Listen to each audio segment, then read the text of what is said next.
Depuis 1989, des centaines d'acteurs du débat public sont venus échanger avec des étudiants et un public toujours plus large. Année après année, tous ceux qui ont participé à la Cité de la Réussite ont modestement essayé d'apporter leur pierre au débat citoyen.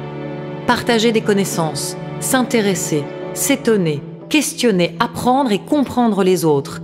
Telles sont les valeurs simples que nous avons essayé de promouvoir depuis 2 décennies.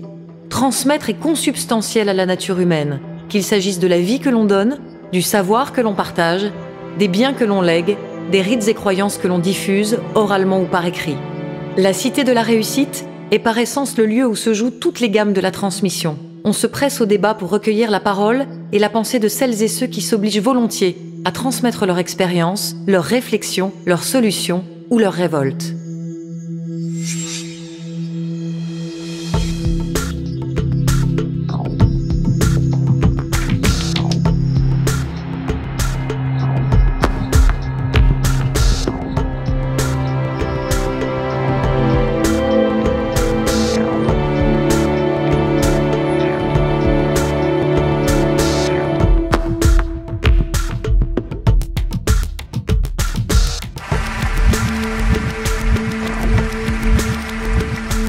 Et bâtir quelque chose ensemble. On est engagé parce que vivre, c'est choisir. Ça veut dire prendre des risques. La réussite ou le succès, c'est une succession d'échecs qu'on surmonte, qu'on contourne. Il faut apprendre à apprendre. J'ai un rêve d'élever l'humanité par la danse.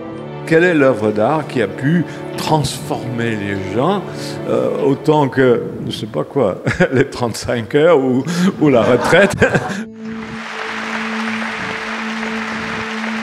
Si ce n'était plus la solution McDonald's qui triomphait. Manger la même chose, penser la même chose dans tous les domaines, ça c'est le contraire de la cohésion. Cette mondialisation est au contraire une grande source de diversité.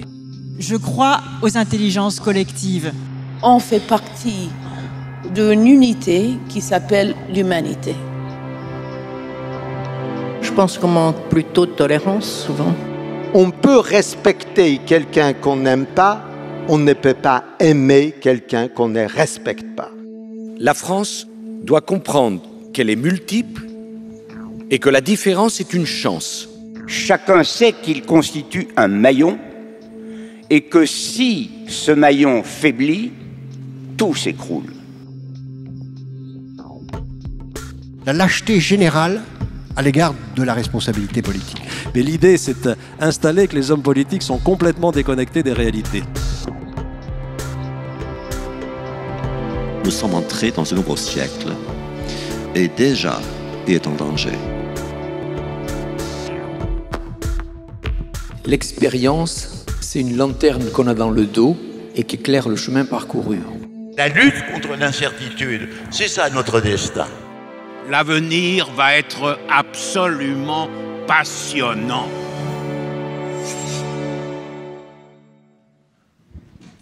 Bonsoir, je suis ravi de vous retrouver. Je suis Arnaud de Saint-Simon, je dirige Psychologie et je suis 3 fois heureux de vous retrouver.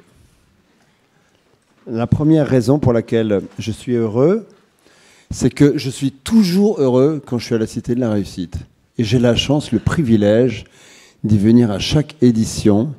Et j'y retrouve la même gourmandise intellectuelle et envie de partager. Et à la Cité, on passe son temps à applaudir des gens, mais jamais les gens qui organisent. On a ici Jacques Huybrecht, qui est un des 2 fondateurs. Je voudrais juste qu'on les...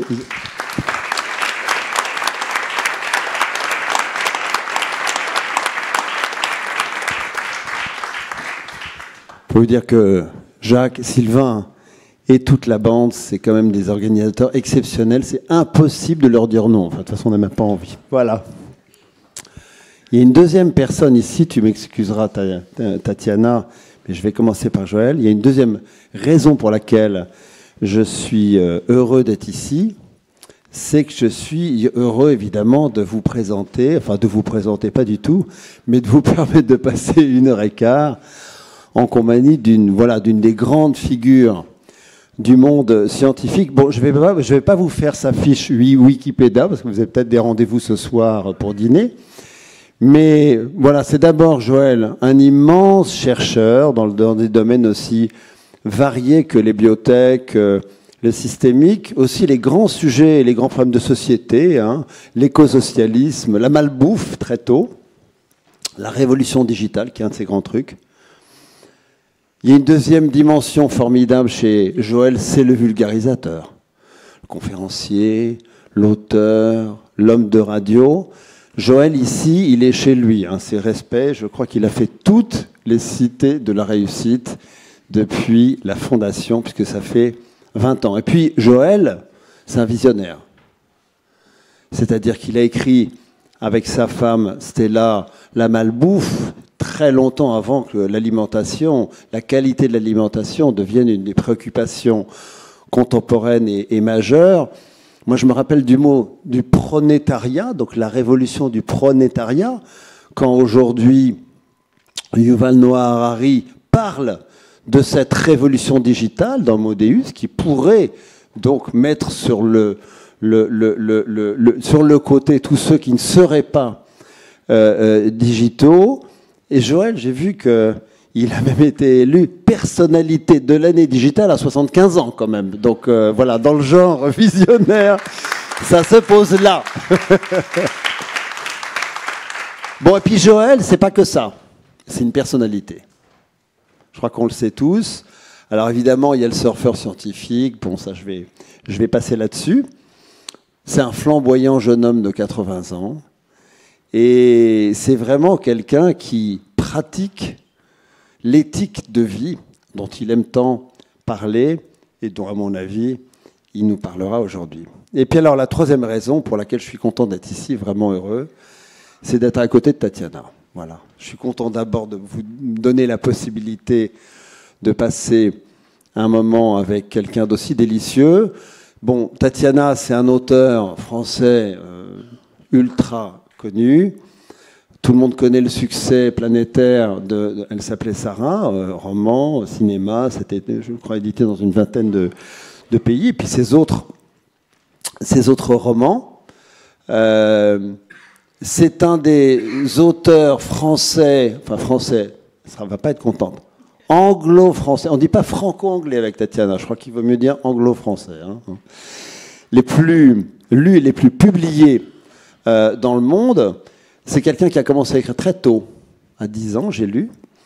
Et puis voilà, elle s'appelait Sarah, il y a évidemment Boomerang, Mocha, À l'encre russe, et dont beaucoup ont été adaptés à l'écran. Tatiana, la raison pour laquelle je suis heureux de passer un moment avec elle, c'est que elle a commencé comme journaliste, et je suis très fier de pouvoir dire qu'elle a commencé comme journaliste, entre autres, à psychologie.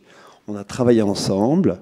On a fait juste un reportage ensemble dont on s'est reparlé l'autre jour chez les Samaritans, qui est vraiment une association formidable, dont SOS Amitié s'est inspiré en France, fondée par Chad Vara, qui a été élu, je crois, une des personnalités les plus importantes du siècle. On a eu la chance de le rencontrer. Il est mort très peu de temps après. Et Tatiana, on a bossé ensemble il y a pas mal de temps, et puis elle est revenue. Elle est revenue en couverture de psychologie. Et je peux vous dire que Tatiana, elle n'a pas changé d'un iota. On déjeunait ensemble l'autre jour pour préparer ça. Elle n'est pas blasée, elle n'a pas changé d'un iota. Donc évidemment, tout le monde apprécie sa joie de vivre, sa simplicité. C'est une espèce de mélange d'élégance et simplicité. C'est très de René, ça. Voilà, Tatiana, elle est attentive à l'autre. C'est rare de déjeuner avec une personnalité qui vous demande pendant la moitié du déjeuner des nouvelles de vous et de votre femme. Je peux vous dire que pour en rencontrer quelques-unes, c'est très très rare. C'est quelqu'un qui est attentif à l'autre, donc authentique. C'est quelqu'un qui est aussi, on va dire, qui est pas si lisse que ça, et qui a une sensibilité qu'elle assume. Et puis bon, Tatiana, vous le verrez, ça c'est pour lui mettre un petit peu la pression. Le sens de l'humour n'est jamais loin. Voilà. Donc ça me fait très plaisir de passer ce moment-là avec deux personnes que j'apprécie. Et évidemment, c'est La première question qu'on a envie de vous poser à l'un et à l'autre, Joël, Tatiana, mais peut-être que j'ai envie de commencer avec vous, Joël. Qu'est-ce qui vous fascine le plus chez Tatiana, c'est-à-dire votre fille et la romancière? Je ne sais pas si aujourd'hui c'est possible de totalement faire la différence, puisqu'il y a tellement d'elle dans ses romans. Qu'est-ce qui vous fascine le plus? Moi, ce qui me fascine le plus, c'est son extraordinaire capacité à regarder les gens, le monde, les situations, et à décrypter les personnages. Son extraordinaire capacité de travail. Elle approfondit tout ce qu'elle fait, elle se renseigne, elle se documente. Son organisation aussi, quelquefois ça a l'air un peu bordélique quand on voit l'endroit où elle travaille, mais elle est extrêmement organisée, elle travaille beaucoup. Ça j'admire, et puis j'admire son sens des détails, son sens de l'humour. Elle m'a énormément appris dans ces domaines-là. Bon, un scientifique... Son sens de l'observation, bah voilà. Un scientifique, son métier, c'est l'observation, ce sont les détails. Et ça, je retrouve beaucoup ça chez Tatiana, et j'admire énormément sa capacité à se concentrer sur des détails qu'on retrouve dans tous ses livres, tous ses bons livres, la manière dont elle décrit les personnages, la manière dont elle décrit les situations des personnages les uns avec les autres. Et ça, c'est formidable. Qu'est-ce que vous pensez lui avoir transmis là-dedans? Ce que je pense lui avoir transmis, d'abord, c'est la passion d'écrire, mais elle l'avait déjà à 11 ans. Et moi, j'écrivais presque à peine des bouquins. Mon premier livre était en 65. Tu avais quel âge en 65? 5 ans. 3 ans. Voilà. Donc, mon premier livre, Les origines de la vie, c'était en 65. Donc, je ne peux pas dire qu'elle a commencé à remplir des cahiers à l'âge de 11 ans.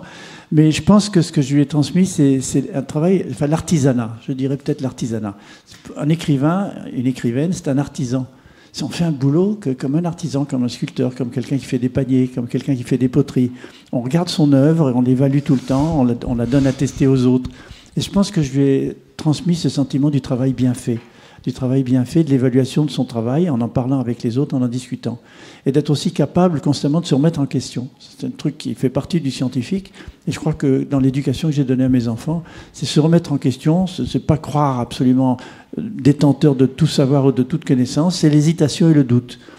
J'espère que je ne t'ai pas communiqué trop de doutes, parce que souvent tu doutes beaucoup dans pas mal de choses que tu fais, mais je crois que c'est une qualité, le doute. C'est ça qui fait avancer, bien sûr.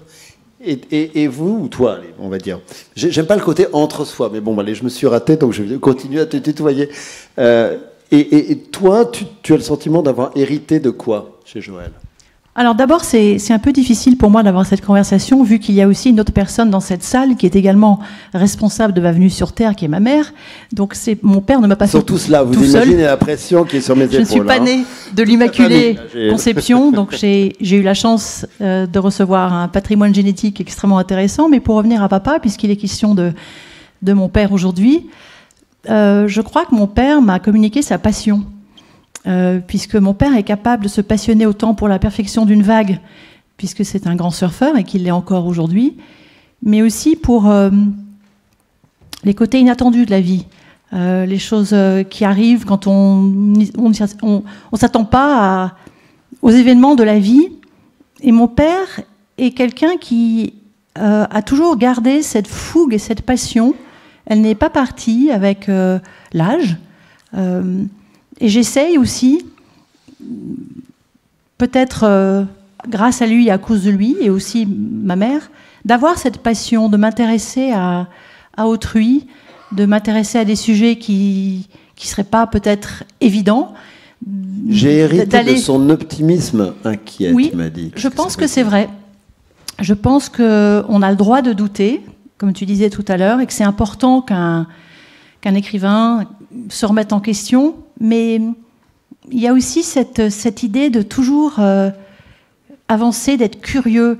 Et mon père est quelqu'un qui sait expliquer les choses. C'est un scientifique, donc on a eu la chance, enfant, de pouvoir demander à notre père pourquoi le ciel est bleu, c'est quoi un chromosome, est-ce que tu peux nous expliquer exactement le virus du sida, qu'est-ce que c'est que le génie génétique? Voilà, on avait un père qui pouvait répondre à cette question. Pourquoi les parfums, pourquoi les fleurs sentent les parfums, pourquoi la lune revient à telle période de l'année, c'est quoi les saisons? Donc en fait, toutes ces questions qu'on bombarde, et parfois nous on ne savait pas répondre à ça.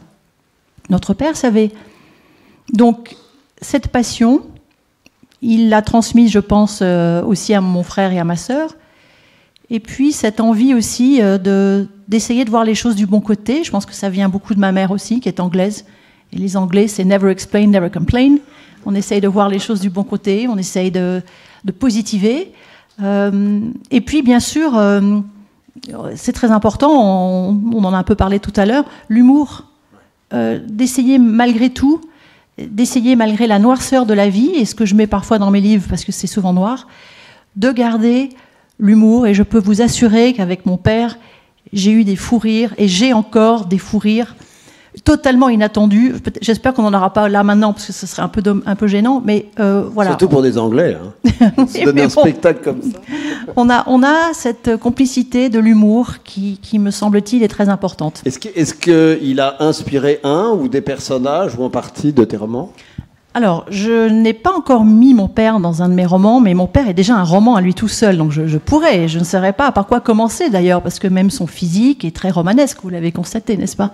Donc je pourrais décrire mon père par le menu, je pourrais décrire toutes ses qualités, ses petits défauts aussi, mais en fait, je fais partie de ces écrivains qui ne mettent pas sa famille en scène. Certains font ça merveilleusement bien, vous les connaissez, je pense notamment à Christine Angot, je pense à Frédéric Beigbeder, qui renvoie la monnaie de sa pièce. Je pense à Camille Laurence ou Lionel Duroy, qui savent très bien parler de leur famille et qui savent merveilleusement faire ça, et je les admire.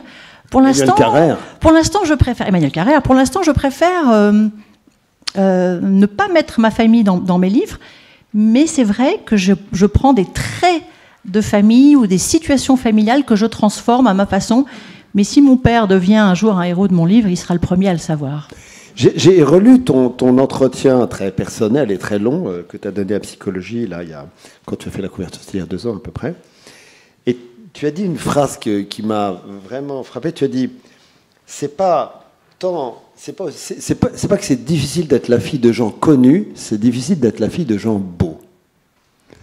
Est-ce que tu pourrais commenter cette phrase très personnelle ? Quand mes parents ont écrit La Malbouffe à la fin des années 70, c'était donc le premier livre sur la diététique, le sport, comment mieux se... C'était quoi la phrase ? Mieux se nourrir pour mieux vivre ? Mieux se nourrir pour mieux vivre, et manger différemment, c'est voter tous les jours pour l'environnement.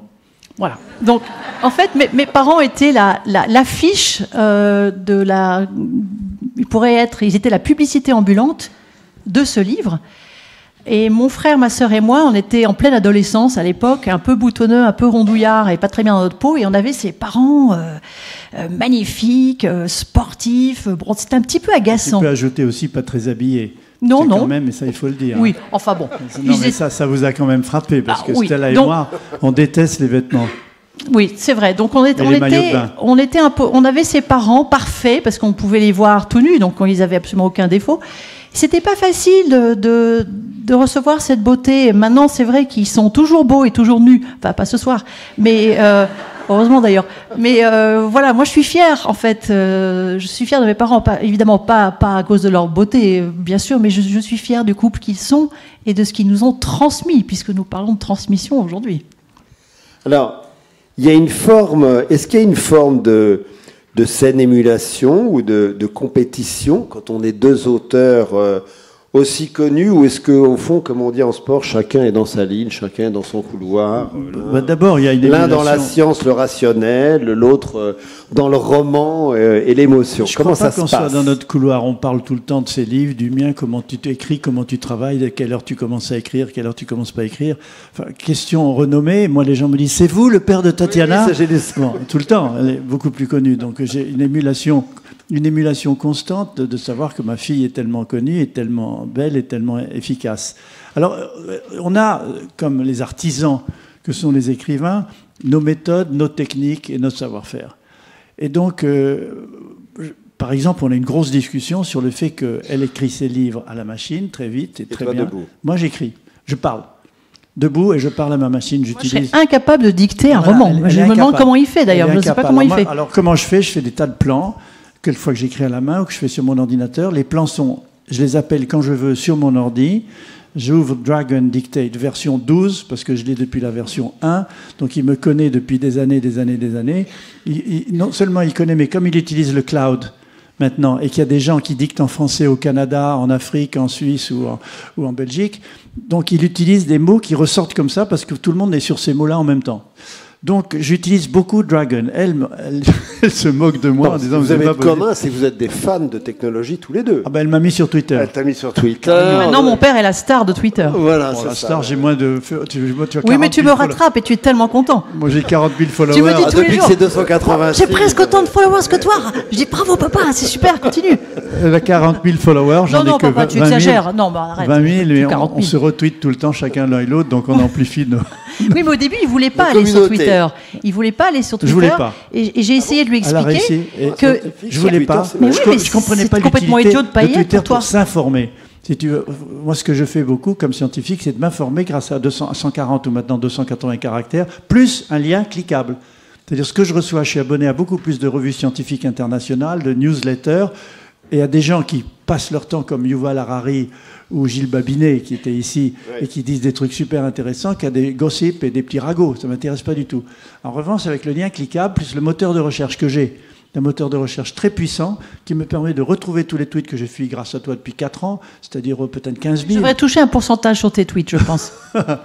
Je tweete pratiquement tous les jours sur la science et la technologie pour donner envie du futur aux gens, mais en même temps, c'est pour moi. C'est-à-dire que non seulement je fais ça pour donner envie du futur aux gens en leur expliquant, regardez cette technique, peut-être que le cancer va être guéri, ou des trucs qu'on implante dans les yeux pour les personnes malvoyantes, et en même temps, je me stocke une quantité formidable d'informations qui me servent pour mes livres, mes conférences et les conseils, puisque je suis consultant.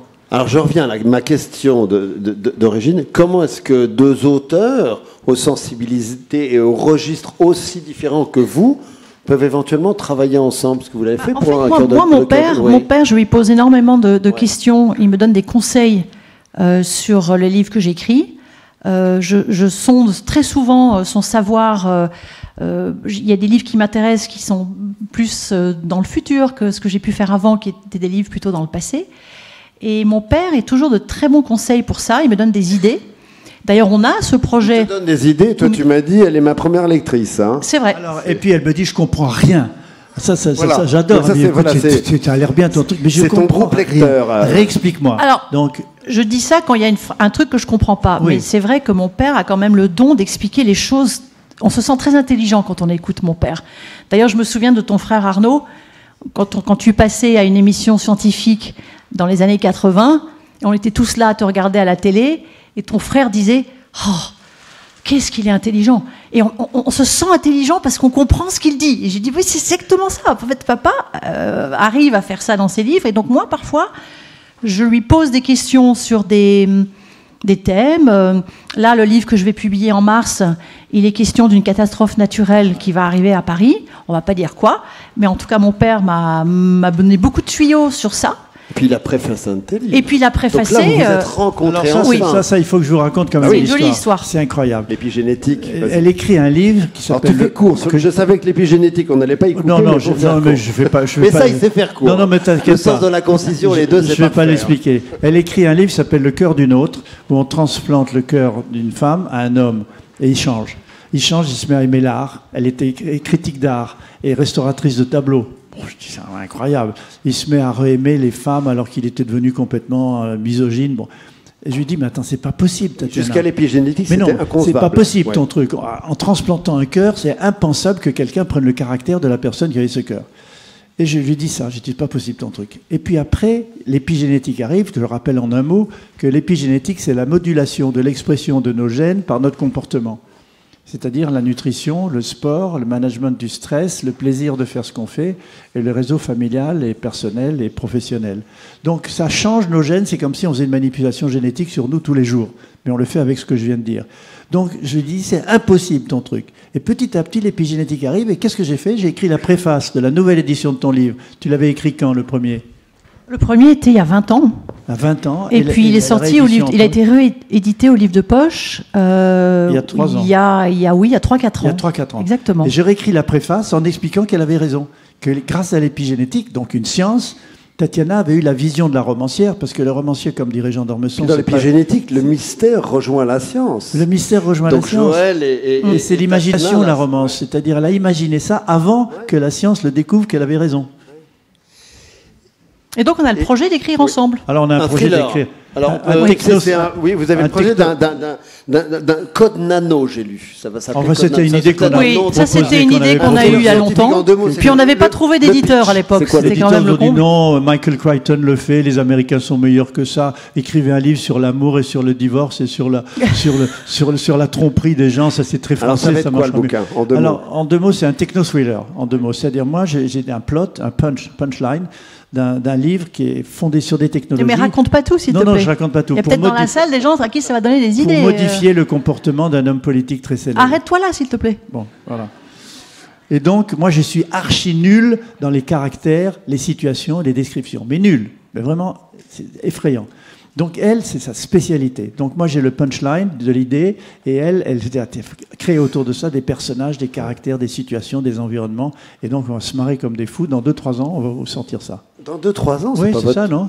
Bah, il faut qu'on trouve un moment pour accorder nos agendas. Oui, on en finira, et moi, j'en ai un deuxième. D'accord, vous êtes très techno, mais vous n'avez pas encore Google Cal. On va vous expliquer comment ça marche. Bon, Tatiana, je ne suis pas d'accord avec toi quand tu dis voilà, je ne suis pas du genre autofiction à écrire sur ma famille et tout, parce que quand même... Ah non, il y a un livre où j'ai parlé de ma famille, mais de façon déguisée. Dans tous tes romans, Boomerang, Sarah, le vrai père du héros à l'encre, il y a toujours le mystère, il y a toujours le secret de famille. Dans ton prochain roman, tu m'as dit que c'est un truc qui parle des nœuds familiaux, de ce qu'on n'arrive pas à se dire. Et dans Psychologie, en me replongeant dans cette excellente magazine, j'ai lu, tu as dit, mes secrets de famille sont dans mes livres. On est entre nous, on ferme la porte. Lesquels? Moi, je dis, il y en a plein, mais je ne vais pas les décrire. Oui, non, mais toi, je vais t'interroger. Papa les connaît. Je vais t'interroger, vous allez voir. Papa les connaît, mais je vais pas les dire ici. Non, mais sans forcément me les dire. Comment est-ce que les romans servent à dépasser, sublimer, mettre en mots ces secrets de famille? En fait, moi, ce qui m'intéresse, mais pas seulement dans ma famille, c'est le non-dit. Dans tous mes livres, j'essaye d'explorer le poids du silence et de ce qu'on ne sait pas. Parce qu'il me semble que le poids d'un silence est beaucoup plus tangible et beaucoup plus puissant qu'une parole ou qu'un acte. C'est ce que j'avais exploré d'ailleurs dans Boomerang. C'est ce que j'explore dans le livre que vous allez découvrir au mois de mars. Mais encore une fois, ce silence, il est passionnant parce qu'on peut mettre tellement de choses dans le silence. Quand on n'a pas la réponse à une question, quand un parent ou un grand-parent ne vous transmet pas ces réponses-là, il faut bien aller les chercher. Et donc le travail du romancier, c'est un peu comme le travail du scientifique, c'est-à-dire qu'on explore, on tâtonne, on va dans d'autres directions, on prend d'autres chemins. Et moi, ce qui m'intéresse dans mon travail, justement, c'est de prendre des directions qui n'étaient pas forcément évidentes, d'ouvrir des portes qui étaient fermées, et surtout d'aller gratter sous la surface. Et je pense notamment à mon écrivaine préférée, Daphné du Maurier. Elle, ce qui l'intéressait, c'est d'aller justement gratter sous la surface, d'aller là où l'âme est la plus noire, d'aller là où les actes sont les plus sombres. Là où les lieux portent. Et essayer de comprendre, ça ne veut pas nécessairement dire que j'apporte une réponse. Je n'ai pas la vérité, et d'ailleurs je ne prétends pas de l'avoir. Ce qui m'intéresse justement, c'est d'apporter un autre éclairage sur une situation. Et je pense que c'est ça l'opportunité qu'un romancier a, c'est-à-dire qu'il peut offrir une forme de la vérité qui n'est pas la vérité, parce que la vérité est peut-être tout autre, mais en tout cas apporter un autre éclairage. Et alors toi, Joël, en tant que père de la famille, éventuellement gardien du secret, ça pourrait te déranger tout ça? Et j'étais très surpris quand tu m'as dit, écoute, elle a découvert plein de secrets, de gens, de personnes, elle a compris plein de trucs dans ses livres. Sur notre famille. Bien sûr, mais je reviens à ce qu'elle vient de dire une seconde sur creuser, aller approfondir des choses. C'est exactement la démarche du scientifique. C'est que le scientifique a d'abord contre lui tous les gens. Quand l'idée est nouvelle, Jacques Monod me disait, quand vous lancez une nouvelle idée scientifique, vous avez 3 catégories de personnes contre vous. Ceux qui font la même chose, ceux qui font le contraire et ceux qui font rien. C'est-à-dire tout le monde. Donc le scientifique, son boulot, c'est de creuser, de trouver des trucs et de prouver qu'il a raison. Parmi une communauté scientifique hyper réticente, c'est du nouveau, business as usual, il me dérange, il me déstructure, donc ils sont plutôt contre. Donc on est un peu dans le même genre de boulot, d'aller rechercher des caractères. Alors effectivement, elle a creusé dans les familles, pas seulement dans la mienne, mais dans les familles proches, parce qu'il n'y a pas que la famille de René, il y a les cousins, les semi-cousins, les oncles, les tantes, les trucs et les machins. Et elle a été creusée un peu dans tout ça, et elle a trouvé des choses. Effectivement. Par exemple, le héros de l'encre russe qui disparaît dans la mer, C'est Arnaud. Il est inspiré. Ça pourrait être moi. C'est toi. Attends, il est inspiré d'Arnaud. Mais non, mais attends, moi ça m'a frappé quand j'ai lu son bouquin. Moi j'ai un catamaran. Je fais du catamaran et je pars tout seul quelquefois en catamaran. Exactement comme son héros qui se perd en mer. L'autre jour, je vais dire un truc que j'ai presque jamais dit, mais je crois que je t'ai quand même dit un peu, Stella. J'étais sur mon catamaran avec un bout attaché au mât et j'étais comme d'habitude tout nu sur mon catamaran en train d'aller très très vite et tout d'un coup la corde se lâche. Et je tombe à l'eau à 2 ou 3 kilomètres du bord, sans rien, avec la corde dans les mains et mon kata qui part tout seul. Alors, heureusement que j'ai l'expérience de ces foutus bateaux, je sais que les catamarans, ils se mettent face au vent, puis ils reculent, ils reprennent le vent et ils recommencent comme ça. Et donc je me suis dit, je vais aller nager à l'endroit, au 5e endroit où il sera après avoir reculé 5 fois. Et je m'en suis sorti sans problème, mais j'étais à 3 kilomètres du bord. Donc quand j'ai lu son livre et que son héros Moi, on n'est pas tout nu sur son bateau. Oui, meurt le 12 juin, qui est ma date d'anniversaire. Oui, je sais. Je me suis dit, mais qu'est-ce qu'elle a dans la tête? Tu l'as voulu? C'est qui le héros de l'Antivirus? Je n'ai pas voulu. Elle veut tuer le père ou quoi? Non, jamais. Daphné du Maurier a fait ça dans un de ses livres et c'était très violent. Elle a fait ça. Moi, en fait, j'ai voulu mettre en scène ton frère, mais je voulais pas le nommer parce que c'était trop personnel. C'était trop difficile de mettre son nom sur ce personnage. Quel âge quand il est mort? Une vingtaine d'années. Ah oui, d'accord. Donc je me souviens très bien de lui. Et donc je voulais rendre hommage à cet homme qui a disparu sans laisser de traces, puisque mon oncle a disparu en 84. On n'a jamais trouvé ni son corps, ni sa planche. Dans le détroit de Formose. Et donc j'ai pris son physique, et c'est pour ça que je comprends que cette lecture a dû être compliquée pour mon père et pour ta sœur, puisque j'ai voulu ressusciter Arnaud en lui donnant un autre nom, mais en tout cas son physique est là. Et puis aussi j'ai voulu expliquer la difficulté de faire le deuil de quelqu'un dont on n'a pas la réponse. La réponse ni le corps. Arnaud est un point d'interrogation, c'est-à-dire que on ne sait pas ce qu'il est devenu. On peut tout mettre là-dedans. Et donc voilà encore une chance pour un écrivain d'explorer justement qu'est-ce qui a pu arriver à Arnaud. Alors on en a tellement parlé avec mon père. Il y a tellement de choses possibles. On sait maintenant à peu près qu'il a certainement eu un accident ou qu'il a été descendu par des pirates, mais j'avais envie d'aller jusqu'au bout de cette interrogation. Et dans ce livre-là, pour la première fois, sans vraiment être dedans, puisque mon héros est un jeune homme de 25 ans, j'ai voulu aller jusqu'au bout de comment est-ce qu'on peut tourner la page. Est-ce qu'on peut d'ailleurs tourner la page quand une personne qu'on aime n'a pas de tombe, il n'y a pas eu de corps, on ne peut pas faire le deuil. C'est un impossible deuil, et c'est un sujet à la fois passionnant et très lourd pour un romancier. Alors, passionnant et très lourd, il y a quelque chose de très ambivalent, je trouve, chez toi. C'est donc ce côté totalement joyeux et léger, et quand même souvent un peu sombre et un peu difficile dans le livre. Alors, il y a un livre auquel tu tiens particulièrement, je crois, c'est Manderley, Daphné. Et c'est vrai que, voilà, c'est un personnage dont la vie, d'une part, difficile, passionnante, mais difficile, et la noirceur, là je parle du personnage de Rebecca, ne te ressemble pas. Alors, pourquoi est-ce que tu t'es passionné comme ça pour Daphné du Maurier et le personnage de Rebecca? Daphné du Maurier est un auteur qui justement explore tout ce qu'on vient de dire, les situations où la vie bascule. Elle a choisi d'explorer l'obscurité et pas la lumière. Elle écrit des livres qui sont sombres, qui se terminent souvent très brutalement sans apporter de fin. Je pense notamment à Rebecca. Et donc moi, ça m'a attirée très jeune, cette noirceur. Peut-être parce que j'étais une petite fille finalement assez heureuse dans une famille très lumineuse, entourée de parents qui portaient de la lumière. Mais plus j'avançais dans mes lectures aussi, j'ai toujours aimé lire des livres noirs. À l'âge de 10 ans, je lisais déjà Lolita, qui me passionnait. J'ai lu Une vie de Maupassant, que j'ai trouvé d'une grande puissance. Il y a aussi une maison puissante. Je lisais Les Rougon-Macquart. Mon livre de chevet, c'était L'Assommoir. Donc, j'ai été attirée par cette noirceur, mais pas par fatalité. Pas parce qu'elle me fascinait, mais parce que simplement je comprenais que c'était un outil de travail et que j'avais plus envie d'aller vers les complexités de la vie que d'écrire un happy end.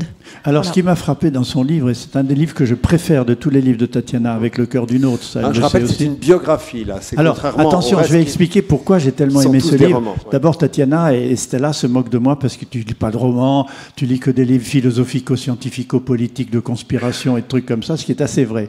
Ou bien le livre de Yuval Harari qui fait 600 pages, ou le livre de Steven Pinker, La part d'ange en nous, qui fait 600 pages. Donc c'est mes genres de bouquins. Pourquoi j'ai adoré ce gros bouquin, je l'ai mais complètement avalé en un long week-end plus un voyage, c'est parce qu'elle a réussi à faire, peut-être qu'elle n'aimerait pas que je dise ça, un roman d'une bibliographie, un roman d'une biographie sur Daphné du Maurier. Elle a réussi. Dramatique. Mais c'est génial. Elle a réussi à utiliser la trame de la biographie pour écrire un livre qui ressemble à un roman sur Daphné du Maurier. C'est extraordinaire. Donc vraiment, moi j'étais passionné par ton bouquin, je te le dis devant tout le monde parce que c'est un livre extraordinaire. Alors, on parle de vous deux, là, depuis quelques minutes, on a parlé d'Arnaud. Est-ce qu'on peut juste dire un mot de quelqu'un qui, je sais, vraiment important dans la galaxie, c'est Stella? Oui, je sais qu'elle va pas aimer ça du tout, qu'elle n'est pas contente du tout qu'on parle T'es d'elle. pas obligé de la regarder comme ça, Mais on vit qu'elle est pas Stella, là. ça veut dire étoile. Oui. Voilà, et donc je vais donner la parole à mon père parce qu'il a plus de choses à dire sur elle que moi. Tout ce que je peux dire, c'est que moi j'ai vraiment de la chance d'avoir une étoile qui est ma mère, parce qu'elle nous a donné une telle lumière et un tel amour. Une étoile et un roc, t'as dit. Oui, c'est une étoile et un roc, voilà. C'est l'étoile du berger pour moi, c'est l'étoile de ma vie. Je suis marié l'année prochaine, ça fera 60 ans de mariage. 60 ans. En 2000... On va faire une cité de la réussite rien que pour ça, Jacques. Hein. 2019, on s'est marié en 59. Si tu calcules bien, 59-2019, ça fait 60 ans. Donc, c'est l'étoile de ma vie, l'étoile du berger. Et donc, beau, pour hein, moi, elle m'a guidé, elle m'a permis de me reconstruire moi-même. Je ne me serais jamais construit comme je suis sans Stella. Parce qu'elle m'a appris, j'étais un scientifique un peu chiant qui était tout le temps en train d'expliquer tout à tout le monde, à peu près sûr de moi. Elle m'a appris les gens, elle m'a appris les autres, elle m'a appris ce mot extraordinaire en anglais, le understatement. Understatement, c'est jamais... Pas de traduction Il n'y a pas de française, traduction. non. Understatement, c'est dire quelque chose qui est un peu en dessous de ce qu'on voudrait dire normalement. sous-entendu, Mais on le dit de manière soft, plutôt de manière... Par exemple, Laurent Alexandre, avec qui j'étais tout à l'heure, il ne fait pas du tout... Pas dans l'understatement. Il ne fait pas du tout, pour ceux qui étaient là, de understatement at all. Donc, Stella, elle m'a appris la vivre par rapport aux autres gens. Stella, c'est la personnalité, la personne la plus empathique que je connaisse, au sens où l'empathie, c'est de se mettre à la place des autres pour comprendre leurs douleurs, leurs sentiments, leurs joies, leurs peines. Et Stella, elle est constamment avec les autres. Elle pense d'abord aux autres plutôt qu'à eux. D'abord toute la famille, les enfants, les petits-enfants, les amis qui sont en difficulté, des gens qui sont sous chimiothérapie, des gens qui sont en voie de divorce, des gens qui viennent lui parler, qui lui font confiance. Elle est au téléphone tout le temps. C'est madame iPhone, WhatsApp. Elle est déchaînée. Avant, il y a 5-6 ans, elle me disait un ordinateur, ça va me servir à quoi? Maintenant, mais elle est complètement connectée. Elle est constamment sur son truc en train d'envoyer des images, des SMS, etc.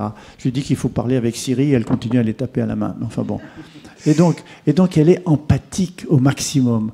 Et comme elle est empathique, elle est généreuse, elle est solidaire. Un catalyseur. C'est un catalyseur d'amour. Elle fait en sorte que les gens se rapprochent alors qu'ils étaient en difficulté les uns avec les autres.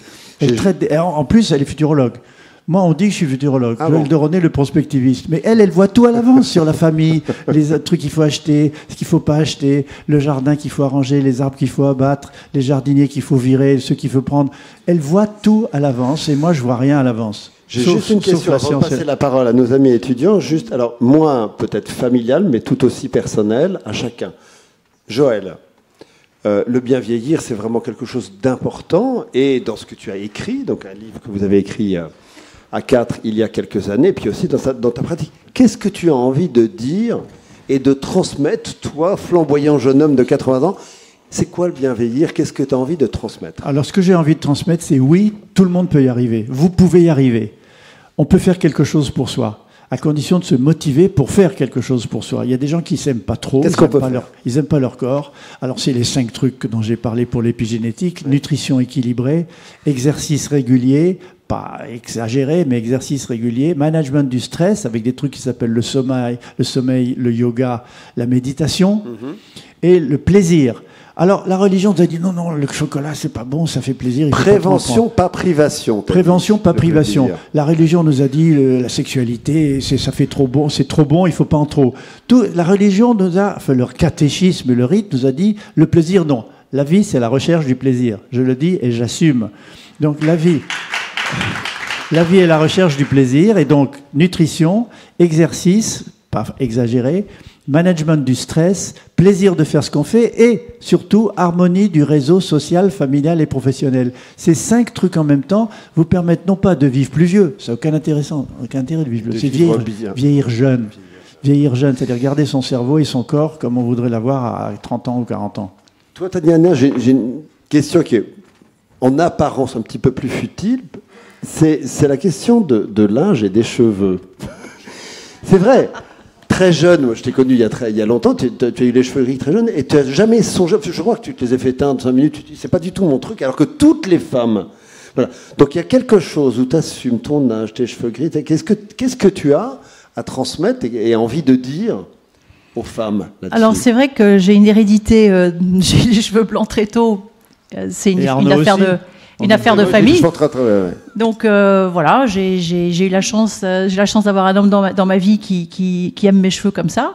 D'ailleurs, ça a fait des émules, hein, puisque vous avez certainement entendu parler de Sophie Fontanelle, qui a d'ailleurs écrit un très beau livre sur qu'est-ce que c'est que d'assumer ses cheveux blancs et de ne pas être persuadé que ça vous vieillit ou que ça vous empêche d'avancer dans la vie. Donc je dirais que ça vient avec l'acceptation. Ça a dérangé les femmes, ça a dérangé tes copines que tu assumes tout de suite tes cheveux blancs comme ça? C'est vrai que beaucoup de personnes m'ont dit il y a 10 ans quand j'ai arrêté de me les... Enfin, quand je les ai complètement assumés, beaucoup de gens m'ont dit, surtout les femmes, « Ah, c'est dommage, ça vous vieillit, etc. » Et en fait, j'ai décidé de les assumer parce que j'avais l'impression que c'était une lumière, en fait. C'était une façon d'avancer en acceptant qui on est.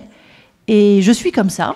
Et donc, si ça dérange certains, tant pis, je m'en fiche. Et donc, je pense aussi que ça dépend aussi beaucoup du regard des autres. J'ai la chance d'être entourée d'une famille aimante. Et donc, mes cheveux, maintenant, je suis d'ailleurs très étonnée que tu m'en parles, mais c'est mon père qui me les a transmis, ma mère aussi. Donc, je les assume. Et d'ailleurs, mon fils commence à avoir des cheveux blancs également, donc très jeune. Alors, si on a les cheveux blancs, on a le droit de poser des questions quand même. Hein, aux 3 cheveux, pas aux 3, aux 2 cheveux blancs, là. Qui veut poser la première question parmi notre panel d'étudiants? Monsieur de Ronet. Tu veux nous dire ton prénom et quelle est ton université? Alors, bonjour à tous, je m'appelle Ilyes Kamesh. Je suis étudiant en droit en 3e année à l'université Panthéon-Assas dans le centre de Melun. Alors, ma première question elle s'adresse à monsieur de Ronet. Est-ce que, selon vous, il est important de continuer à fonder son identité autour de la mémoire, ou faut-il se résigner à laisser cette part de l'histoire derrière nous, à passer outre pour construire quelque chose de nouveau? Il n'y a rien derrière nous. Ce qui est derrière nous nous construit. Et le présent est un instant qui est déjà passé à partir du moment où j'en parle. Il est déjà derrière, il est déjà du passé. Donc vivre le présent, c'est vivre déjà un passé capitalisé. Comme quand on investit dans une monnaie pour vivre, dans de l'argent pour vivre des intérêts. Et donc le futur est quelque chose d'extrêmement important parce qu'il arrive et il faut le construire. Et donc, souvent quand on me pose la question « Pourquoi vous aimez tellement le futur, monsieur de Ronet ?» Je dis « C'est parce que c'est là où je vais passer le reste de ma vie. » Ça, j'en suis sûr, même si je ne vis qu'une semaine ou un mois. Donc, il a le sens de la formule, quand même. Hein. J'aime le futur parce que c'est là où je vais passer le reste de ma vie. Et donc, pour répondre à votre question, je vais reprendre la phrase de Romain Gary dans son livre « Les racines du ciel », qui est un titre absolument magnifique. Moi, je construis les racines du futur. C'est-à-dire que je ne peux rien faire en prospective si je ne me fonde pas sur des valeurs qui souvent se réfèrent au passé. Les valeurs de toutes les grandes religions. Moi, je ne suis pas très pratiquant sur le plan de la religion, mais je crois à les grandes valeurs de religion, qu'il s'agisse du bouddhisme, qu'il s'agisse de la religion musulmane, qu'il s'agisse de la religion catholique, le judaïsme. Toutes ces religions ont un fond commun. Et ce fond commun constitue pour moi des valeurs intangibles, des valeurs mondiales, des valeurs internationales. Et je pense que ces racines-là, parce que certaines d'entre elles sont très anciennes, me permettent de construire l'avenir. Justement, toi, tu es un expert du monde qui vient, mais en même temps, tu connais l'ancien monde. Qu'est-ce que l'ancien monde peut dire au monde de demain? Voilà, quel est l'héritage fondamental en termes de valeurs, d'expérience, que l'ancien monde a à dire au monde de demain? Surtout le oublier, c'était mieux avant. L'ancien monde ne peut pas dire « regardez comment on faisait les choses bien ». Moi, je suis un surfeur, vous l'avez dit tout à l'heure. Un surfeur, il est sur une vague qui bouge, il est lui-même sur une planche qui bouge sous lui, et donc on est en déséquilibre contrôlé permanent. Donc ce déséquilibre contrôlé permanent veut dire qu'on se construit à chaque instant. La démocratie, si vous voulez, si je fais un triangle, je peux faire un triangle avec le totalitarisme ici, l'anarchie ici et la démocratie à la pointe du triangle. La démocratie, c'est comme le surf, je m'excuse de le dire comme ça. C'est qu'à chaque instant, il faut la reconstruire entre nous. C'est du déséquilibre contrôlé. Si on tombe d'un côté, on tombe dans le totalitarisme. Si on tombe de l'autre, on tombe dans l'anarchie. Donc ce triangle doit être un modèle pour vous, parce que ce modèle, le triangle est un modèle pour beaucoup de gens qui pensent au futur, à des gens qui pensent sur le plan philosophique. Pas que les francs-maçons. Ouais, par exemple, voilà, je voulais le dire. Et donc, la démocratie est à la pointe, le totalitarisme ici et l'anarchie là. Donc, on est constamment en déséquilibre contrôlé. La force des humains dans la démocratie, c'est d'être en train de reconstruire cette démocratie à chaque instant de leur vie. Un peu comme ce que j'ai dit tout à l'heure sur la nutrition et l'épigénétique. C'est à chaque instant qu'on le fait. C'est pas quelque chose. Donc, le passé doit pas nous... Qu'est-ce que ce monde ancien a... Qu'est-ce qu'il faut en garder? Les valeurs. Lesquelles? Les valeurs des religions. Pas les valeurs de la religion.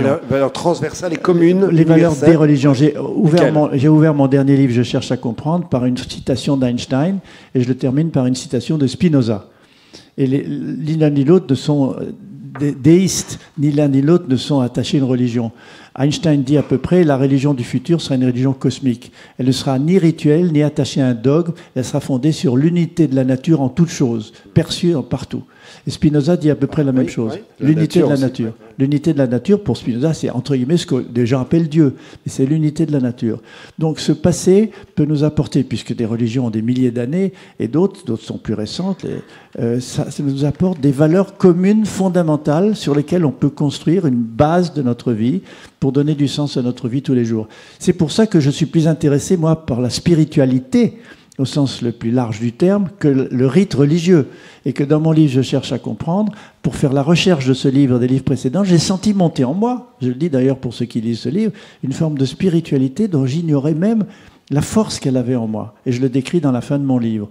Donc voilà, c'est ça que pour moi le passé peut nous apporter. C'est des valeurs communes de la religion, la solidarité, le respect de l'autre, le respect des diversités, la non-violence, l'amour, l'agapé, comme disaient les Grecs, parce que l'amour, ça tout de suite, on le voit comme un amour filial ou un amour paternel ou un amour sexuel. Et l'agapé, c'est un très beau mot. Une question pour Tatiana, peut-être? Bonsoir, je m'appelle Sophie, je suis étudiante en droit à l'université Panthéon-Assas. Ma question est donc pour vous. J'ai lu qu'il y a des écrits de jeunesse que vous avez enfermés dans une cave avec la mention « Ne pas publier si je meurs ». Tu la regrettes, hein, cette phrase. Elle est dans tous les entretiens. Non, je ne la regrette pas. Du coup, je voulais savoir comment est-ce que vous choisissez ce que vous transmettez et ce que vous cadenassez. Très bonne question, Sophie. Merci. Alors, c'est vrai que j'ai commencé à écrire tôt, puisque j'ai eu l'envie d'écrire à l'âge de 10-11 ans, grâce à cette fameuse Daphné du Maurier qui m'a donné envie d'écrire mon premier livre. Et donc, je me suis lancée dans l'écriture avec beaucoup de sérieux, dans le sens où j'avais envie et besoin d'explorer toutes sortes de thèmes différents. Donc, en plus d'un premier roman que j'ai écrit sur un cahier Clairefontaine qui doit faire une centaine de pages, que mes parents ont lu, il y avait aussi un journal intime qui n'ont, Dieu merci, pas lu, des poèmes, des pièces de théâtre, des petits articles, toutes sortes de pièces d'un puzzle, en fait, qui ont commencé petit à petit à je pense, constituer l'impression du travail que je voulais achever. Et donc, j'ai écrit très consciencieusement, entre l'âge de, on va dire, 10 et 25 ans, plusieurs choses que je faisais lire à ma famille. Ils étaient très enthousiastes et polis, mais c'était ma famille, évidemment. Mais je pense que je n'avais pas le courage encore de montrer ce travail, parce qu'il y a un moment où on se dit, on écrit, mais après on écrit pour qui?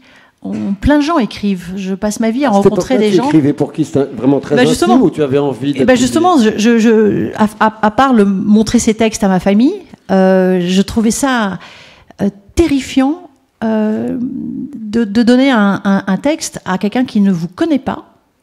Et donc j'ai dû prendre courage pour montrer mon travail à un éditeur pour la première fois. D'ailleurs, ça a été assez catastrophique parce qu'il m'avait dit que voilà, il n'a pas du tout adhéré à ce que je faisais et il m'a dit que je devrais peut-être continuer mes études, enfin une phrase peut-être un peu cruelle comme ça, et ça m'a terriblement blessée parce que c'est vrai que l'épreuve de la publication est difficile.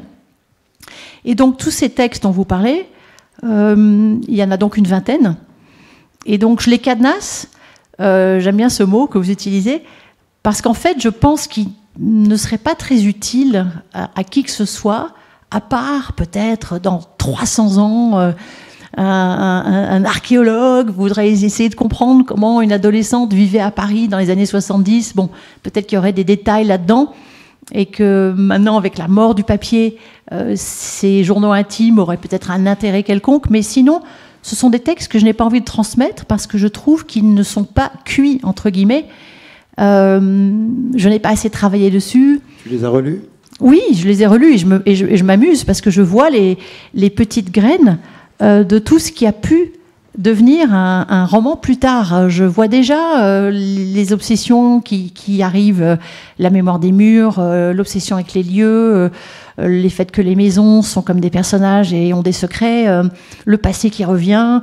Donc il y a déjà tout ça, mais ce que j'avais oublié, c'était les textes érotiques que j'écrivais à un âge assez jeune. Et j'ai été assez étonnée par ces textes érotiques qui étaient donc c'était des poèmes érotiques. Bien jeune, donc. Mais j'étais assez étonnée parce que et en fait je pense que justement le fait de savoir que personne n'allait jamais lire ces textes m'a permis une liberté totale. Et donc une fois qu'on a été publié, il faut tenter d'essayer de retrouver, me semble-t-il, cette liberté-là, parce que si vous écrivez en ayant peur de choquer votre entourage ou d'avoir peur qu'un message que vous essayez de transmettre ne passe pas parce que c'est quelque chose d'assez osé ou quelque chose d'assez audacieux, ben vous ne pourrez jamais être écrivain, parce que si vous avez peur du regard des autres sur votre travail, vous ne pourrez pas écrire. Donc quelque part, ces textes-là, que je ne publierai pas parce que franchement je les pense pas très intéressants et pas très bons, ils m'ont aidé quand même à me donner le courage de me projeter. Et donc j'ai une certaine tendresse pour ces textes, et à certains je les illustrais, je ne sais pas si tu te souviens, mais j'aimais bien dessiner à l'époque, et donc il y avait des dessins, bon, pas les trucs érotiques, hein, je précise tout de suite, quoique... Ça vaudra cher, les dessins érotiques de Elle s'enfermait dans sa chambre, on avait beau taper, elle l'ouvrait jamais.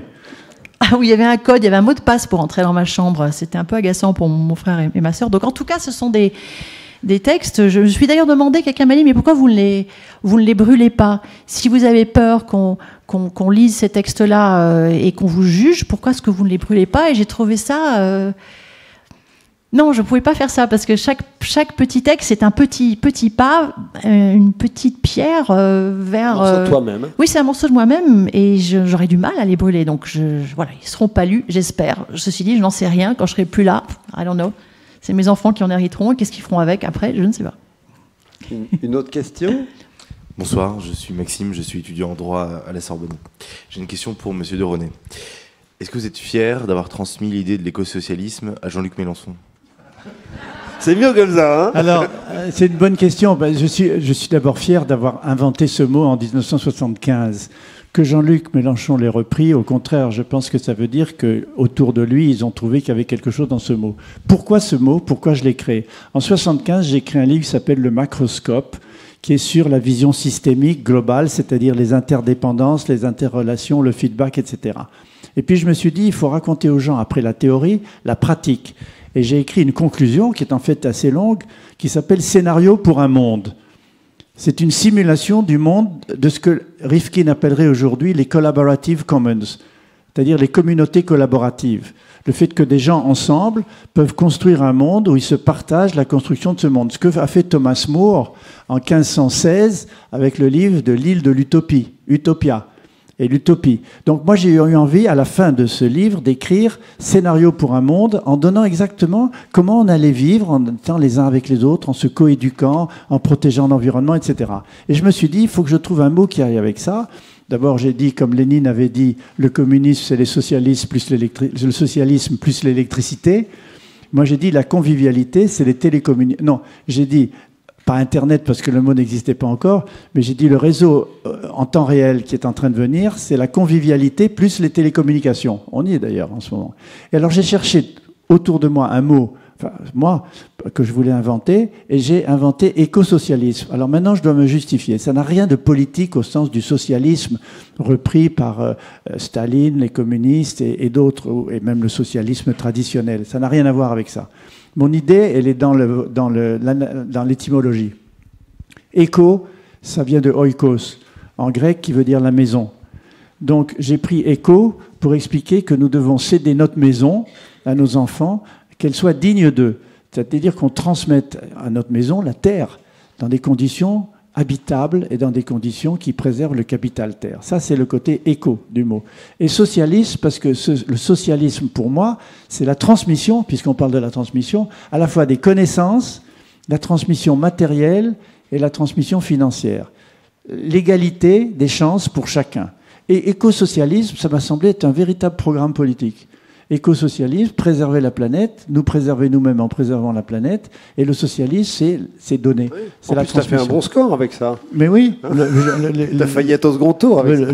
Le macroscope, j'en ai vendu 400 000 exemplaires. Et qu'est-ce que je vois arriver? Mélenchon, il m'a piqué phi, le nombre d'or, qui est en long et en large dans mon livre. Je cherche à comprendre les codes cachés de la nature. Je parle tout le temps du nombre d'or qui se traduit par phi. Il y a pi, 3, 14, 116, et phi, 0, 164, 128, 32. Ça, c'est phi. Et qui je vois? M. Mélenchon qui prend phi et qui prend l'écosocialisme. Si ça peut marcher, tant mieux. Alors, une question j'allais dire à Sarah, justement, à Tatiana. Je crois qu'il y a une question sur... Peut-être juste une question sur Sarah, parce qu'on n'en a pas beaucoup parlé, et c'est quand même un tel phénomène, et je crois que ça parle à beaucoup de gens ici. Alors, madame, donc, on écrit pour transmettre une part de nous. Moi, je voulais savoir comment est-ce que vous expliquez que vous portiez quelque part à l'intérieur de vous. Elle s'appelait Sarah. Alors, Elle s'appelait Sarah est un livre qui a eu une éclosion assez lente. C'est que je n'ai pas eu l'idée de ce livre d'un coup comme ça. Je m'intéresse depuis toujours aux lieux et à la mémoire des lieux et à la mémoire des murs. C'est un sujet qui m'a toujours fascinée. Et dans ces textes de jeunesse dont je vous parlais, il y avait déjà une exploration de comment on peut se sentir bien ou mal dans un endroit et qu'est-ce qu'un endroit peut réveiller en nous, nous inspirer ou au contraire nous handicaper. Et je venais d'écrire un livre qui s'appelait La mémoire des murs, justement, un livre assez noir où j'explorais la frontière assez fine entre la folie et l'obsession. Une femme qui essaye de se rendre sur des lieux où des crimes avaient été commis pour mieux comprendre le parcours d'un assassin. Et je me suis rendu compte, en explorant le parcours de cette femme, que je faisais partie de cette génération de Français nés dans les années 60 et qui n'avaient pas appris à l'école les détails exacts de la rafle du Veldiv. À la fin des années 70 et début des années 80, quand j'étais en classe ici, ça ne faisait pas partie du programme scolaire. L'implication de l'État français dans la déportation les détails exacts de la rafle, comment elle a été menée, et notamment l'implication et le rôle de la police française et du gouvernement français. Et donc, quand j'ai commencé à m'intéresser aux détails de cette rafle à travers cet autre livre, c'est presque comme si un livre donnait naissance à un autre, j'ai réalisé, donc là on est au début des années 2000, que tous les livres que je cherchais sur la rafle était épuisé. Et le Veldiv n'existait plus non plus. Et le Veldiv avait été rasé en 59. Ah oui, toi qui aimes les lieux. Et donc, je commençais à me heurter à beaucoup de non-dits, justement, une autre de mes obsessions. Et c'est vrai que j'étais en colère de ne pas trouver cette information, de ne pas trouver les documents qui apportaient des réponses à mes questions. Et donc, ce livre est arrivé presque sans s'annoncer, c'est-à-dire que j'ai commencé à l'écrire sans me rendre compte vraiment du chemin que ce livre allait avoir et de son retentissement. J'avais envie d'écrire un livre sur pourquoi on ne parlait plus de la rafle du Veldiv, pourquoi personne ne savait que ces 4000 enfants avaient été déportés, ces 4000 enfants dont la plupart étaient nés en France. Pourquoi déportés séparés de leurs parents. En fait, c'est ces enfants qui m'ont hanté. Ces enfants. Et d'ailleurs, c'est pour ça que j'ai imaginé cette jeune héroïne, Sarah, qui à l'époque avait exactement l'âge de ma fille. J'ai donné la personnalité de Charlotte, qui a une personnalité assez forte et quelqu'un qui a vraiment un sens de l'injustice terrible. Donc, j'ai vu cette petite fille.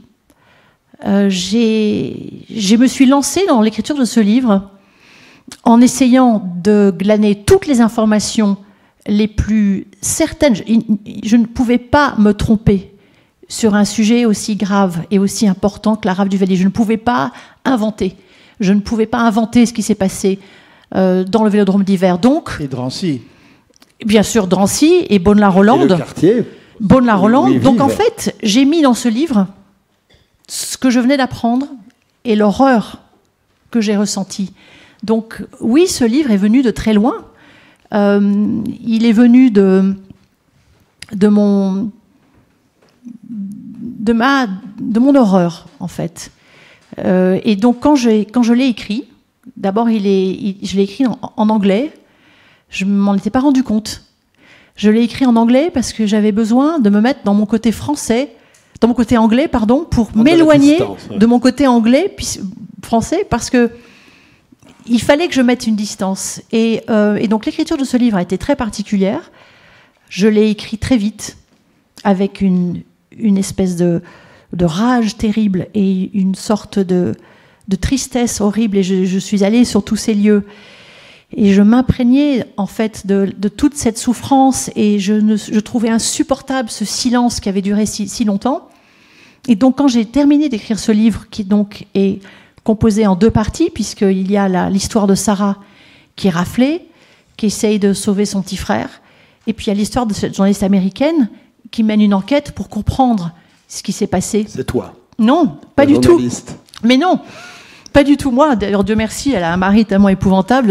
Heureusement, je n'ai pas eu ce mari-là, mais j'ai donné à cette journaliste américaine. Elle mène son enquête et elle lâche pas quand même. Et c'est pour ça que j'en ai fait une journaliste. C'est pour qu'elle aille jusqu'au bout de ce qu'elle va découvrir, parce que c'est pas un livre que sur la rafle du Veldiv, c'est aussi un livre sur le secret de famille, puisque ces événements monstrueux ont aussi eu des répercussions épouvantables dans les vies des gens tous les jours. Et donc j'ai voulu montrer ça, comment à travers plusieurs générations, le silence s'est installé. Et donc ça a été un livre... et ça, beaucoup de gens ne le savent pas, mais j'ai eu un mal fou à le faire publier. Personne ne voulait publier ce livre. J'ai eu 40 refus. J'ai même presque failli arrêter. Pourquoi, à ton avis, les gens mais on me répétait d'abord que c'était un sujet trop lourd. On est en 2000, hein, début des années 2000. Pourtant, il y a eu la déclaration de Chirac. Il y a eu la déclaration de Chirac, ouais, qui m'a beaucoup d'ailleurs aidé et qui m'a beaucoup intéressé, puisqu'il a été le premier président français à reconnaître la responsabilité de la France dans ces événements. Mais en fait, tous ces éditeurs me disaient soit on a déjà parlé de tout ça, pourquoi est-ce que vous revenez là-dessus, ça ne nous intéresse pas, soit oh là là, mais c'est tellement dur et noir votre livre, qui va vouloir lire ce livre, c'est une tristesse absolue, non seulement au niveau de cette petite fille, mais aussi parce que je voulais parler de ces enfants séparés de leurs parents par la police française et envoyés sur des trains français seuls. où quand ils sont arrivés dans les camps de la mort, là, il n'y a pas eu de sélection pour eux. Ils sont allés directement seuls à la mort. Ces enfants de 2, 3, 4, 5, 6 ans. Ça m'a rendu malade, en fait, d'écrire ce livre. Vraiment. Ça a été pour moi une espèce de mission. Et donc, quand je me suis heurtée à tous ces refus, j'ai eu tu parlais tout à l'heure de doute. J'ai eu un grand moment de doute et je me suis dit, au fond, peut-être que cette histoire ne va intéresser personne. Et au nom de quoi est-ce que moi... je peux écrire là-dessus, c'est du passé. Peut-être que mon éditeur a raison et que je devrais écrire des histoires sexy de divorce et des histoires d'amour. Bon. Et donc, j'ai mis cette pauvre Sarah de côté. Et pendant 3-4 ans, voilà, Sarah est restée dans un silence, dans un oubli, jusqu'à ce que je rencontre une éditrice qui a eu l'audace incroyable d'accepter de publier ce livre. Héloïse Dormesson. C'est la grande rencontre. Voilà, et c'est comme ça que ce livre a été publié, donc 5 ou 6 ans après que je l'ai écrit. Et jamais personne, ni elle ni moi, n'aurait pu anticiper les répercussions que ce livre a eues, non seulement en France, mais à l'étranger. Aux États-Unis. Et beaucoup de gens, quand tu as fait ton tour des États-Unis avec toute la communauté juive qui t'a invité, c'était un mystère pour eux qu'une goy comme toi puisse écrire un livre aussi connaissant tellement bien l'intérieur d'un problème comme celui-là. C'est une journaliste elle est américaine. Hein, oui, mais j'ai fait des rencontres tellement bouleversantes et tellement importantes suite à la parution de ce livre, qui est un livre à part pour moi, évidemment. Je n'aime pas dire c'est mon premier best-seller parce que je trouve ça le réduit à des chiffres finalement. Et ce que j'ai essayé de montrer ici, c'était aussi une forme de résilience, de parler, de mettre en lumière ces enfants dont on avait oublié les destins, de leur donner à ma façon un nom. Mais j'ai jamais voulu imaginer écrire un devoir de mémoire. C'était pas du tout ce que j'avais prévu. C'était simplement mettre des mots sur des événements dont plus personne ne voulait parler. Et c'était ça mon travail et ce que j'avais essayé de faire. Et j'ai donc mis très très très longtemps à ce que ce travail soit publié et lu. Merci. Merci pour ce moment, ce témoignage. Merci. Une question peut-être à Joël. Oui, et après je passe une question pour Joël par rapport à la transmission. Est-ce que vous pensez que l'école aujourd'hui est encore capable de transmettre des valeurs essentielles à l'avenir de nos enfants? Pas l'école telle qu'elle est aujourd'hui. On est resté sur un système d'école que je qualifierais de taylorien. C'est-à-dire, il y a des matières à enseigner, il y a un programme pour ces matières, il y a un dialogue en général du professeur, de l'enseignant vers les élèves, et il y a peu d'interaction entre les élèves et l'enseignant.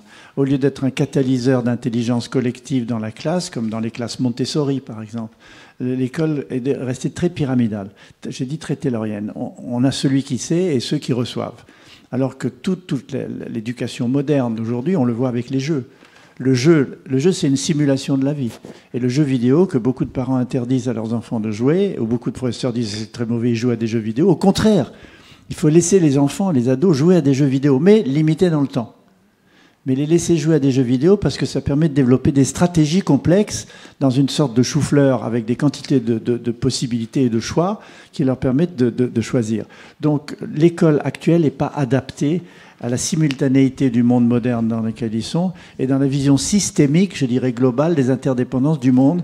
C'est ce qu'on essaye de faire. Moi, j'ai essayé de faire dans plusieurs applications pédagogiques, c'est de leur donner une vision globale. Par exemple, quand on leur apprend les microbes, on leur apprend la ferme. Un tas de fumier, ça fume, c'est chaud. Pourquoi ?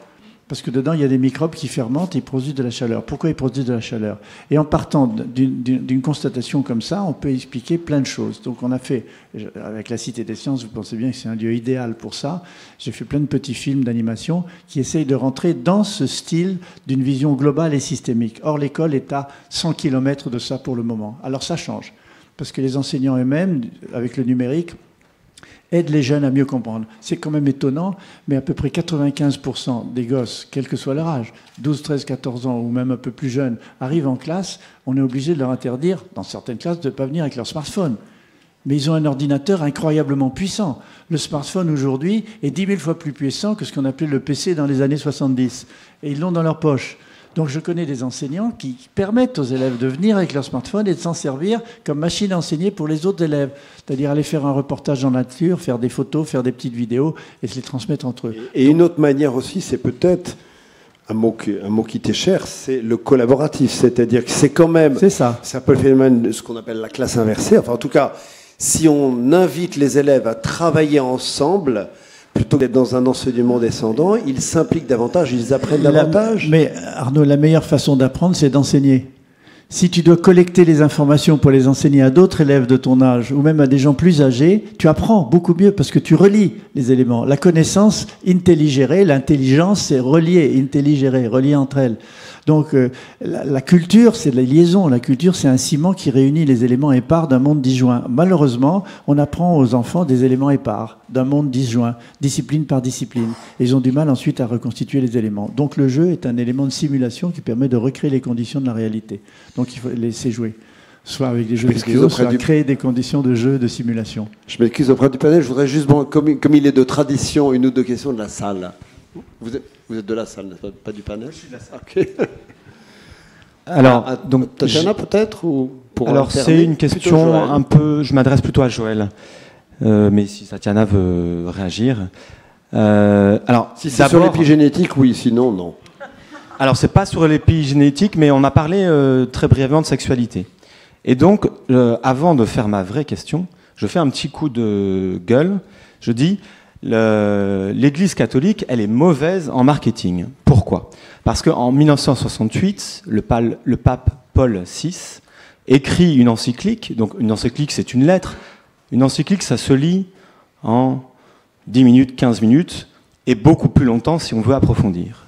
Mais cette encyclique de 1968, qu'est-ce qu'elle dit? Elle parle de la sexualité, elle parle notamment de sexualité, et elle dit la sexualité c'est beau. En 1968, l'Église dit la sexualité c'est beau, et personne ne l'entend. Les journalistes ne marquent pas en première page du Monde. Le pape a dit la sexualité c'est beau. Et donc en fait cette encyclique. Essayez de faire un tout petit peu court la question. Oui, je fais très court. Je raccourcis.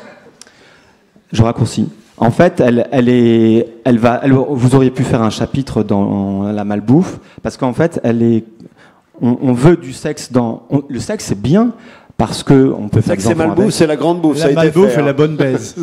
Voilà. Et donc là, le pape, il dit la bonne baise. Donc, faites l'amour, mais de qualité. C'est ça qu'il dit, le pape. On est tous d'accord. Hein. On est d'accord. Et que le pape le dise, c'est encore mieux. La question. Ça rassure les gens. La question. Donc, alors. Je termine le petit coup de gueule. Jean-Paul II, il fait la même chose, il fait 129 enseignements, 129 catéchèses, il part de la théologie des corps et il dit la même chose, la sexualité c'est beau. Donc, lisons Jean-Paul II, la théologie des corps. Voilà. J'arrête l'homosexualité. J'arrête le coup de gueule. La sexualité et l'homosexualité. Et l'homosexualité, tout est beau. Voilà. Alors, et la question, c'est la malbouffe. Votre livre, vous l'avez écrit il y a plus de 20 ans. Et aujourd'hui, je vois des gens... 79, donc il y a encore beaucoup plus longtemps. Je vois des gens qui arrivent avec une voiture, qui rentrent dans un drive et qui vont acheter du McDonald's. Mais je me dis, mais comment c'est possible? Pourquoi vont-ils... Il a du mal à poser sa question. Hein. Ma question, c'est ça. Pourquoi est-ce que ce message de la malbouffe... Voilà. Pourquoi est-ce que ce message de la malbouffe écrit en 79 n'est pas arrivé dans toutes les oreilles? Alors il est en train Alors il a épuisé ton temps de réponse. Massivement, il est massivement en train d'arriver, donc je réponds en une phrase. Déjà, même McDo que vous citez fait des veggie burgers. Donc tous les grands de l'agroalimentaire sont en train de réaliser qu'on est en train de nous tuer avec la bouffe. Je peux vous donner des exemples. Si vous me laissez votre mail, je vous enverrai plein d'articles qui montrent à quelle vitesse c'est en train d'évoluer. Regardez la montée du bio, par exemple en France, plus 35% l'année dernière. Les gens réalisent qu'en achetant du bio, on peut éviter des pesticides, etc. Bon. Et la bonne bouffe équilibrée, elle commence à rentrer dans la tête des gens. Donc moi je vous dis, regardez les choses en progrès. Et merci au pape, aux deux papes, pour la sexualité. On le sait déjà depuis longtemps, on n'avait pas besoin d'attendre le pape. Allez, une dernière question à Tatiana. À Tatiana, pour un petit peu alterner. Pour Tatiana ? Monsieur. Je voudrais dire à Madame Tatiana... Question. Oui. Je suis désolée de mon prénom russe. Oui. Vous pouvez m'appeler Tania, si vous voulez. Je voudrais vous dire, parce que je l'ai vécu, que à l'origine de la rafle du Veldiv, ce sont les Français qui ont dénoncé les Français. C'est la délation, ce n'est pas le régime de Vichy, ce n'est pas les Allemands, ce n'est l'origine, c'est les Français. Merci, qui ont monsieur. dénoncé les Français. Les concierges avaient pour mission de dénoncer tout ce qui pouvait être déporté dans leur immeuble. Oui, et d'ailleurs, dans Elle s'appelait Sarah, il y a une gardienne, une concierge qui dénonce Voilà. toute une famille. Voilà, ça c'est une vérité qu'il faut que les gens sachent. Oui, je suis d'accord, monsieur. La dernière question, le panel. Qui a envie de poser une question dans nos 3 étudiants? Ah oui, merci. C'est une question pour qui veut répondre. Et c'est bon, c'est pour moi? Ok. Donc c'est une question. Il y a une tendance à l'automatisation. On va aussi vers. On parle de l'intelligence artificielle. Je me demandais qu'est-ce que vous pensiez de ça.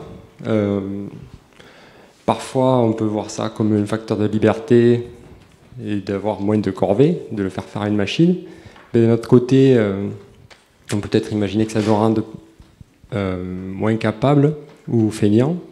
Et je me demandais qu'est-ce que vous pensiez de cette tendance et en particulier l'intelligence artificielle. Alors, j'en ai beaucoup parlé à la session précédente. Vous y étiez? Non? Vous n'y étiez pas? Non, le thème s'appelait intelligence artificielle, libération ou aliénation. Alors, j'en suis revenu à l'automation avant l'intelligence artificielle et aux machines automatiques. Rappelez-vous les métiers à tisser, les canuts de lion, etc. Avec l'idée, pas l'idée, mais qui est partagée par beaucoup de gens, c'est que la machine automatique libère l'homme en libérant certaines énergies qui étaient consacrées à prendre des poids, à labourer la terre et à d'autres activités créatrices chez l'humain.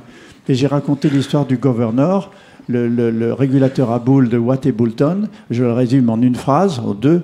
C'est qu'avant, quand ils ont inventé la machine à vapeur, il y avait un grand volant d'inertie qui tournait et qu'il fallait constamment regarder pour éviter que la machine s'emballe.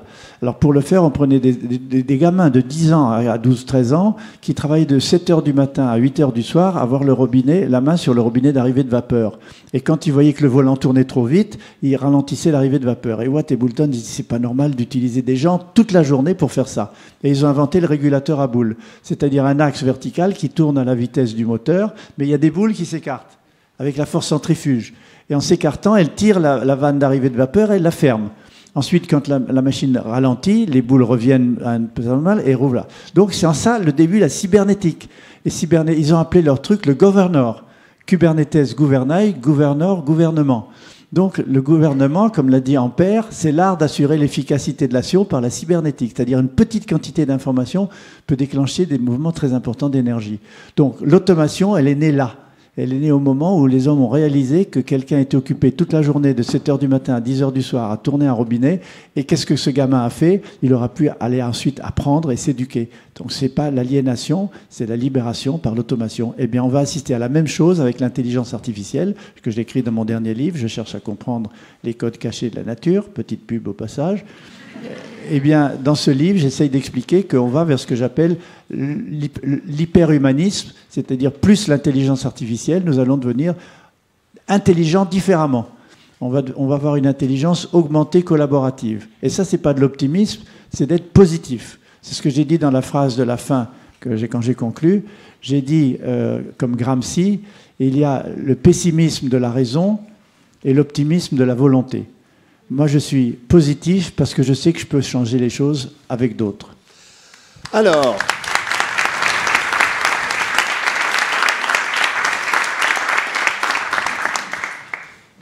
l'élégance naturelle, la sophistication intellectuelle, l'art de la conversation, la Sorbonne, c'est quand même beau la France. Et en plus, voilà, en France, on respecte les horaires. Il est 20h05, c'est la fin du débat. Merci Joël, c'était pour moi un plaisir de le préparer. Merci beaucoup Arnaud. Merci papa. Et merci panel.